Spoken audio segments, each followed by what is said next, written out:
Welcome back to the channel.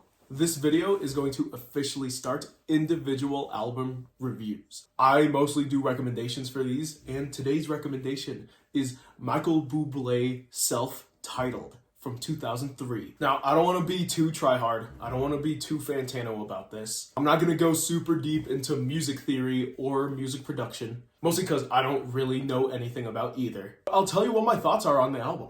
Did I like it? What's the historical context behind it? And why do people like the album? These are questions I'll answer for you.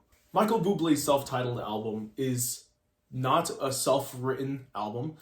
It's a cover album. Every single song on here is someone else's song. Now, this is historically very common.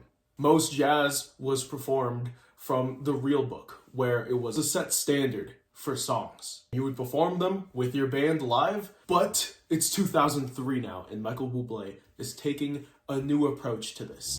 Not every song on here is a jazz cover. A lot of the songs here are covers of popular rock songs. There's a cover of Crazy Little Thing Called Love by Queen. There's a cover of How Can You Mend a Broken Heart by the Bee Gees. There's a cover of You'll Never Find Another Love Like Me from South Park by this guy.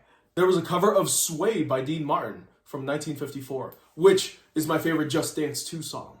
Kissing a Fool is a George Michael cover from 1987. For Once in My Life is a Jean Duchon cover from 1966. Commonly mistaken as a Stevie Wonder song from 1968, by the way.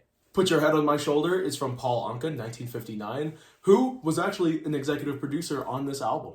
The Way You Look Tonight is a cover from Fred Astaire, 1936, from the movie Swing Time. The song Come Fly With Me actually has the same exact instrumental that Sinatra used in 1957. And the last track, That's All, is from Nat King Cole from 1953. I'm not a jazz gatekeeper. I used to be, but I'm not anymore. This is not an original piece of work, but it's a cover album. The thing with cover albums is that a cover should not be a complete one-to-one replica of the song you're covering. Michael Bublé does a very good job of respecting this rule. A lot of the songs here sound super modern. They sound super adult standard. And I can appreciate good artistry like that. I'll say I'm not a huge fan of cover albums in general, but this was a pretty nice listen. This is also something my parents would love. So rather me listen to Michael Bublé than Blade. I think Michael Bublé's Self-Titled is a pretty good album. I'd have to give it a strong 5 to a light 6. That's the album review. Thank you.